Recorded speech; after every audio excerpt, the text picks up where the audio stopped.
नमस्कार, रसोई के रहस्य के फेस्टिवल्स ऑफ इंडिया में आपका एक बार फिर से स्वागत है। हम दशहरा मना रहे हैं और जैसे आप जानते हैं हम एक दशहरा ऑलरेडी सेलिब्रेट कर चुके हैं आंध्र प्रदेश में। रसोई के रहस्य आओ मिलकर खोले हम, रसोई के रहस्य आओ मिलकर खोले हम। अब हम पहुंच रहे हैं तेलंगाना में, जो माना जाता है भारत का सबसे नया स्टेट है। लेकिन नया तो है, but everything about Telangana dates way back in time. There is a culture, there is a history, there is a cuisine, and there are celebrations that are unique to Telangana. Without wasting much time, let us get down to talking to our guest today, going to share with us all things Telangana. My guest is Karuna Sid.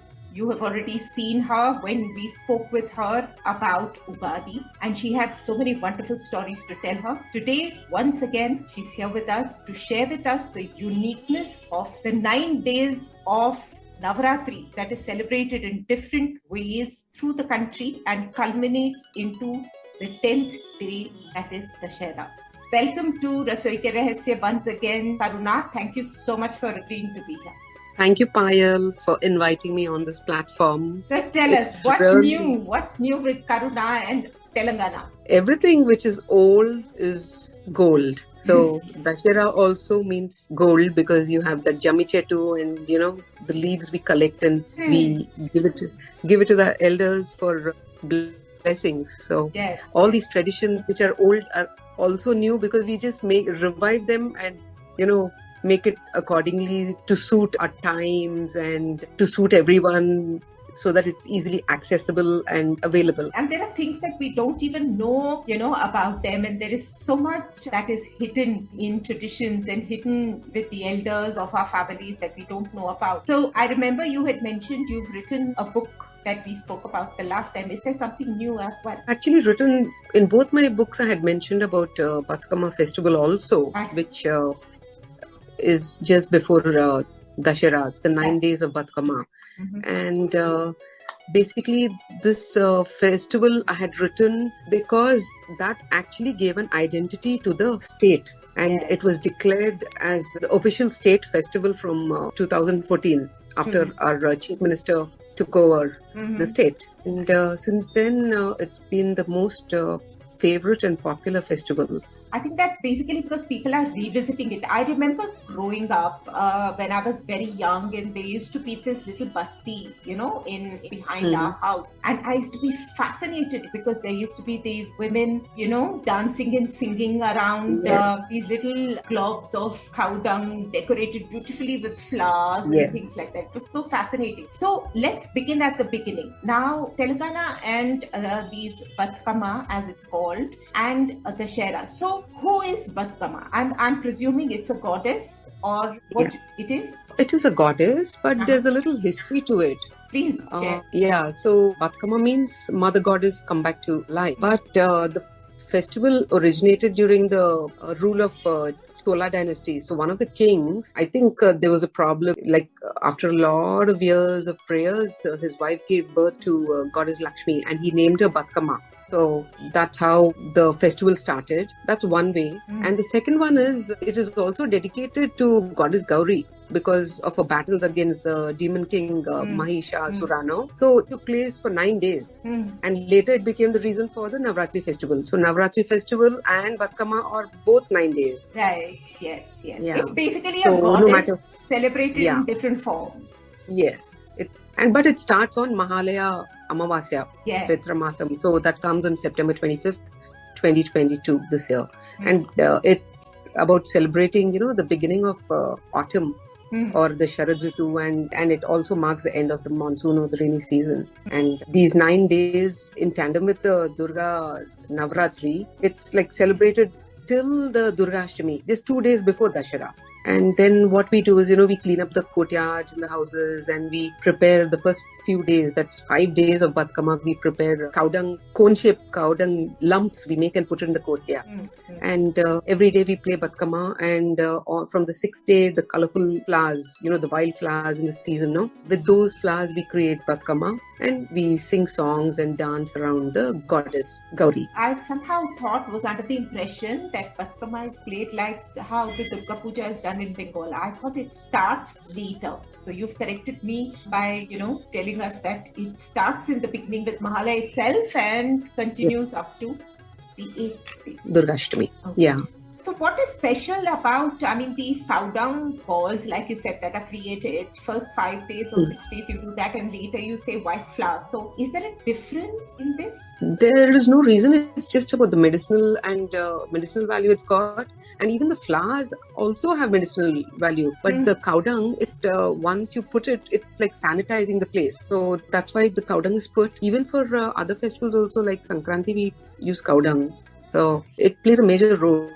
So even after putting the cow dung, then the next few days also we use flowers. We make the Bathukamma like a gopuram, temple shape. So Bathukamma is represented by the flowers. How is it? Yes, it's a representation of flowers as well as it's a total story. It's weaved into a story. So when they make this conical flower design, they also put prasad every day called Naivedyam. All the 9 days, there is a different prasad. It's not like, every day you put the same prasad. And like, for example, we start on the first day. It's called Engili Poola Bathukamma. That's in Telugu. Engili is like Juta. Poola Bathukamma is flower Bathukamma. Right. So on the first day, we put roasted Bengal gram with some sugar as Naivedyam. Okay. And we sing songs around the Bathukamma. And the second day also, it is again Atkula Bathukamma. That is poha, no?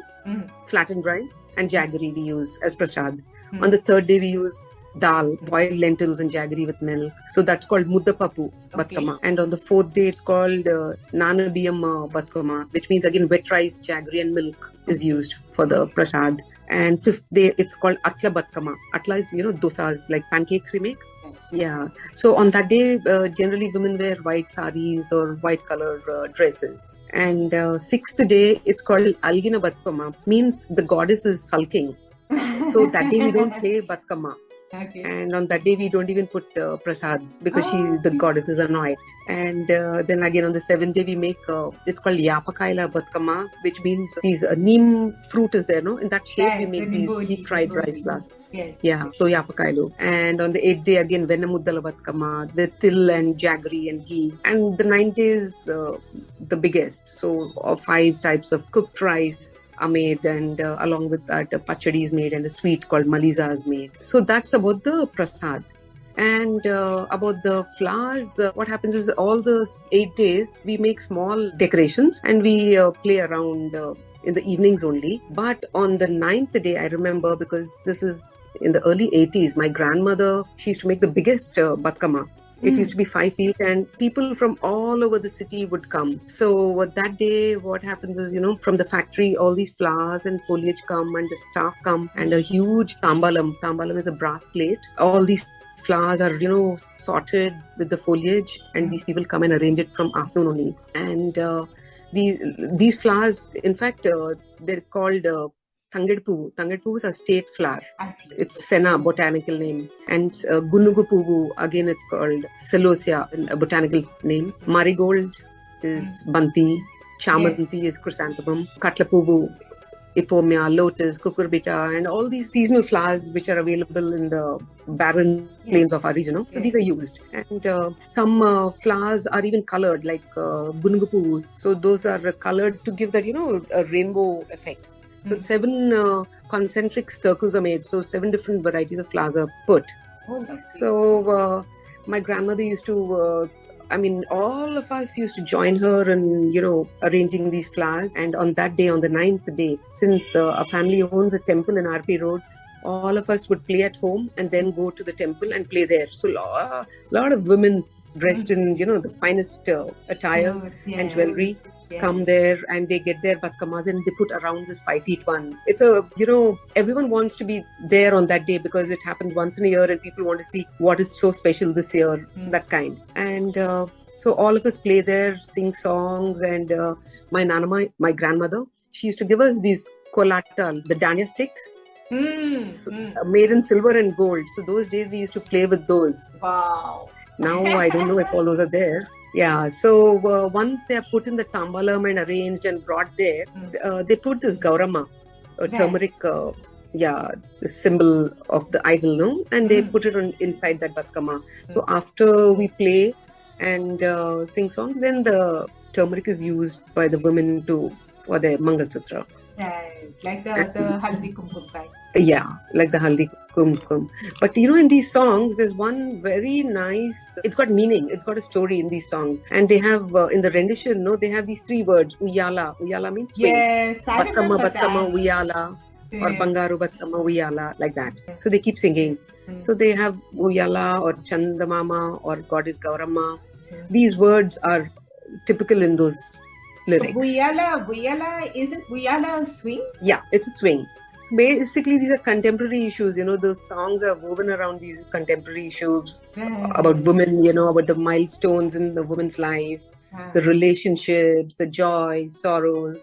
So basically, they're invoking the blessings of the goddess. It's all being placed in front of her. It's like, and the beauty is also that it's a women's festival. So you have only women that do this. They're the only ones who play Bathukamma. It's not like, the Dandiyaras and things like that in Gujarat, where even the men play. It's women and children. So the first 8 days, either the cousins or the neighbors are coming to our houses or we go to their houses. And on the 9th day, it's a festival. Everyone gets these prasad. So different snacks are there. So people are actually waiting to eat that also after the dancing and singing. So it's a, non-stop. It's entertainment. It's a festive atmosphere. And it's so bright and beautiful because everyone's wearing their best finery, best jewelry. Everything is sparkling and beautiful and celebrating womanhood, I think, in so many ways. So, but the temple, like you say, is there a particular temple that is visited, or it is any Mata temple, or how does it happen? Because I know there are designated temples for various things that people go to. Yeah, any Amavaru temple, any goddess. I see. So whichever temple is, every area has some of those. So whichever temple that is in. Yeah. And now I think for the past few years, we've been having the community Bathukammas on the Necklace Road and People's Plaza and things like that. So there's a lot of those also happening now in Hyderabad. In fact, I've actually done my thesis on flowers, and I have an entire write-up on Bathukamma in one of the chapters. Oh, beautiful. I've written in detail about the history, about how it's celebrated, and what flowers are used, and what food is prepared. Everything in detail I've mentioned in my thesis too. It's amazing. It's so amazing. I remember there were these little flowers that used to grow, in, like you said, rainbow colored, little simple 5-leaf flowers with a soft stem. Small little fellows. I used to see so many of those on people's, in front of people's homes during this time. Yeah. Now they're not easily available, but of course we still get them from rural areas. We used to have them growing in our house. I remember those are all growing in our house at that point in time, and these women used to come to pluck them and ask them for their Bathukamma and pluck them and things. Yes. So it's so lovely. So what else is there in terms of, are there any more traditions or celebrations that you would like to share with our listeners about it? Yeah, now coming to Dussehra. So this ends and then Dussehra starts. Right. So after these 9 days, 2 days before Dussehra, like people are still in that celebrating mode. So it's almost a 12-15 days festival of celebration only. People do not want to work. They want to just enjoy life. Yes, I know that. My health is telling me that I'm going to my village for it. Yes, it's a big thing, Dussehra. Yeah. So what happens is, in the villages, I'm talking about, again, 80s, those days, like 2 days before the drinking starts. Like, Telangana is famous for non-veg, mutton and non-veg. Yes. So arrack used to be there because then we never used to have this Indian-made foreign liquor. So arrack used to flow freely because the trees, it's called Ippapuvu. Yes. Arrack tree. So these flowers used to be taken and, it's mixed with cashew nuts and boiled and steamed, and the droplets, are collected using a pipe. So this drink is so intoxicating and people, just love to be in that state. So all over rural areas, the next 2 days you see people in that state only. And obviously non-veg is, those 2 days continuously it's there. So that intoxication is men and women alike. I remember that. Yes, yeah. So that's about it. But over here, what we do is, since on Dussehra day, we do either puja. Some people do it one day before also. Yes, Ayudha Navami, some or people do it on Puja. Navami as well, yes. Yeah, Navami day or Dashami day. So it's basically the Pandavas used to keep their ammunition, their bows and arrows and everything on these jammi trees. Jammi chetu, it's called. It's the botanical name, I think, is Prosopis cineraria. It's called Jammi chetu. This tree, I think it was a very safe haven for the Pandavas. So they used to keep the ammunition there, and on that day they would remove it and clean it up and worship the ammunition. Right. So that's why this tree is famous on Dussehra. We do puja around this tree when we go to the temple, and then we take these leaves and give it to the elders because it's considered as gold and they give us blessings. Yes, I remember we used to have people visiting us on Dussehra day and saying, Bangaram, this is place 2 leaves in your palm and, touch the feet of the elders and take blessings and say, this is Bangaram. Yeah, in fact, to conserve these trees, government is planting also almost 1.25 lakh trees are planted last year in the temples, because we hardly get these trees nowadays. And apart from that, on that day, I remember our childhood memories is so beautiful. All the cars, all our cycles and little vehicles used to be lined up, and they would wash all of them and decorate with these banti flowers. And then they would put lime under the tree, under the cars, the wheels of the cars, and then all of us at one go would start the car. Aarti used to be done for them, and then they were driven on top of those lemons. Yes, yeah. So all those are nice memories. We still do them. And in the factories and elsewhere, a lot of people do one day before the machines equipment, all the equipment and everything is great. Yeah. So you do it on Dussehra, is it? Yeah, for the machines and all those, we do it one day before. But the cars, we do it on the same day. Yeah. So after that, actually, we just do the Kalasham Puja, those Navratri days, those 9 days. And on the Dussehra day, we go to the temple and we go there and just seek blessings, and we go around the Jammi chetu, and then we make it a point to see the palapita. That is that Indian roller bird, no? Or blue jay. It's a blue colored bird. Okay. It's called the Telangana state bird also. Yeah, so people make it a point to see that because, it says that it's believed to bring luck. So sighting of this bird is, considered auspicious. And they say that if you make a wish to the palapita, it's conveyed to Lord Shiva and he fulfills it. So that's how it is. So simple, really. It's so lovely because it's all such simple things, and everything related to nature, everything related to the environment around us. There is nothing that is inorganic in this entire exercise. No. It's all right there. Yes. It's for us to recognize it and appreciate it and save it. That's the most important thing, because the biggest thing that we're doing is destroying it. Yes. That's really interesting. So one more question I have now about these, most communities, the 9 days of Navratri and things like that, they eat vegetarian food and things like that. How is it coming to the food? What happens on a day-to-day basis? I know you've told me there are different prasads that are made, but the day-to-day routine, is there a specific routine every day in terms of puja? Is there a puja that is done every day? Yes, because 9 days puja is done at home, where they do the Kalasham Puja, and especially on the Saptami, Ashtami and Navami days. And every day one new avatar with a new color sari, different prasad is made. Like for example, one day we put Shakar Pongali, the Pongali, the sweet Pongali, and Garelu, Chitranam. So every day some prasad is put. But on the 9th day after the puja, we do Kumkum Archana. And even in the temples they do Kumkum Archana. And so a lot of decoration even in the temples they do. Like on first day, it is very elaborate in the temples. First day it's like Bala Tripura Sundari, and second day it's maybe Gayatri Devi, or third day Lalita, Saraswati, Durga, Mankali, and so on.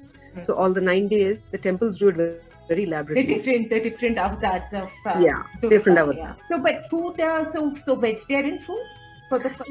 It's vegetarian food, but on the Dussehra day a lot of people, it's like some people who eat non-veg, they make non-veg on that day, but I'm a vegetarian and we do only vegetarian. So we do pulihora, vada, and all these saddulu, and sweet will be KHOVA Garjelu, sorry. Yes. On that day. So it is known, on Dussehra we have to make KHOVA GARJELU. And on 2 days before, on Saddula Bathukamma, we do Maliza. That is also another sweet, the 5 Saddalu. That's what you were telling me about the 5 Saddalu that you were talking about. So which particular day is that done on? 2 days before Dussehra, on the Durga Ashtami day. Ashtami day, on the Ashtami day. Yeah, Ashtami day. Okay. So tell us about that. I saw a little about what you had written over there, and it sounded really wonderful and really special. So tell us about that. Yeah, we make 5 Saddalu on that day. And these 5 Saddalu are flavored rice, basically. One is a curd rice, and one is tamarind rice. One is with sesame seeds. One is with coconut, dry coconut or fresh coconut. And the other one is roasted gram flour. Okay. So we use the roasted gram. No. Roasted gram is the putnal papu. Yes. So it's called gasalanam, perganam, pulihora, and nuvulanam, and putnalanam. So these are we just use chili powder, haldi, and turmeric and salt and tempering, and this powder. Like each rice, like we put coconut, desiccated coconut in one, the roasted gram powder in one, like that. So, and pulihora, it's an elaborate thing. We make it with the tamarind, groundnuts, chilies, and it's boiled, the tamarind, and it's made into a thick paste with a lot of other things also, and green chilies, red chilies, the seasoning, a little bit of mustard powder, and we remove it and we mix it in the rice. And doskai pachadi also we make, because that's an accompaniment with all these. So that also has a little bit of mustard powder and curd in it. And doskai is another very, very nice vegetable. It's again something that takes the flavor of almost everything. Yes. And the sweet is maliza. Maliza is the rotis we make, the whole wheat flour chapatis. So we just break it or put it in the mixie and make it into a powder. And add some sugar and nuts and make them into laddus. So it's almost like making those the Rajasthani. Rajasthanis also make churma laddus. I mean, it's a little different, but the process is different, but the thought is almost the same. Yeah, it's an easier version, this one. Yes, I know it is. Yes, churma takes a lot of work. Yes, making a chapati and making it into a powder and redoing it. But it sounds so tasty because it's so basic. And yet the flavor, the minute you do this, the flavor changes. Yes. That's what you're saying is palmalisa. For Dussehra, we make KHOVA GARJELU, and that's also a very nice dish, and it's quite popular. You have told me about the recipe also, but Garjelu, it's is it something that is regularly found? If you have to go to one of these stores, to the sweet shops, will we get it? Yes, Garjelu are regularly found because this is a Telugu dish. Okay. Telugu sweet. So Garjelu, you will get it all through, everywhere in every sweet shop. Plus, it's not like you have to make it only on a festival day. Like it's easily available. It's not a festival speciality. It's made on this particular festival, but otherwise it's a regular sweet that is available. Yes, you get it easily available. So you don't have to make it if you don't have time. How do you make this? It's a very simple thing. Just take about 1.5 cups of refined flour and 1 cup of KHOVA, 1 cup of caster sugar, a pinch of salt, a little water to make the dough. So once you make the dough with refined flour, keep it aside and for 30 minutes to rest. And in the meantime, take the KHOVA and fry it till it crumbles. So remove it and mix it with caster sugar and make balls out of it, and you'll get almost about 12 balls, 12 to 20, depending on how big you're making the garjelu. Right. And then with the dough, you make it like a puri, and half of the moon shape, you put the KHOVA, one of the what you call peas, and then you fold it like a moon shape. Okay. And seal the edges. So moon shaped in the sense, half moon, round, how is it? If you're folding it in half moon. Yeah. So it's almost like the KHOVA puri that you get also, or what do they call it? The gujia that you get. Is it a similar shape? Yeah, it's a C shape. Okay. Yeah, moon shape. Slightly. Yeah, you just seal it up and then you deep fry it. But that's where lies the trick. So when you're deep frying it, only once you have to turn it. If you keep on turning it like how you turn the puris, then it might splutter and the koa might come out. And disaster. That's why we don't add nuts. Yeah, we don't even add nuts for that reason. Because nuts can always create little holes in the whole thing, and then they decide they want to sputter and they want to add to the trouble. Yeah. This is really wonderful. And then it's served just like that. I mean, it's not dipped into any sugar syrup or anything like that. It's ready to eat just like that way. It's ready to eat because in the koa you've already added sugar. Added sugar, yes.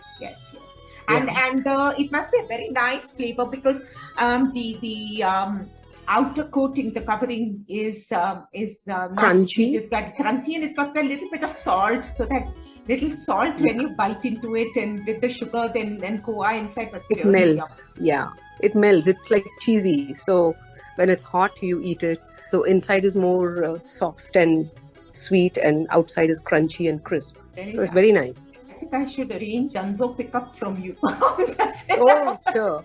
I can make it and give it to you. For all these lovely things, they all sound so nice. All these flavored rice and everything. It sounds so interesting and so simple. I mean, the beauty of it is, what I'm enjoying immensely is that there's simplicity in it. Yes. It's like you want it to be special, but you don't want to spend excessive time sitting in front of the kitchen, in front of the fire and cooking and things like that. Rather, you want to be, celebrating, and you want to be dancing and singing. All these are not elaborate cooking. These sadlu or this garjelu or whatever, these are not elaborate at all. Exactly. They're very simple food.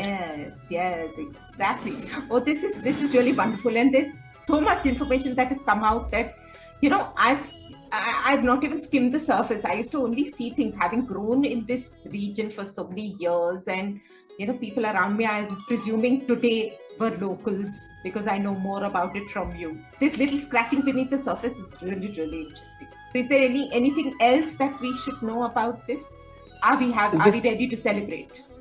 Yeah, we are ready to celebrate. So just enjoy it. Just go with the flow and do all the preparations, celebrate it, and with lots of vibrations and positivity, you'll have a blast. Absolutely. With Dussehra almost there, I think it's going to be a wonderful season of celebrations. The Telangana way, we're going to hear everybody singing Bathukamma Festival, and there's going to be many, many sounds of that and beauty and positivity. Like you said, thank you so much, Karuna, for spending this time with us and for sharing these beautiful details and memories. And we wish all of you a wonderful, wonderful festival and a happy Dussehra. Thank you, Payal. It's a privilege to share my knowledge and experience about our culture and tradition.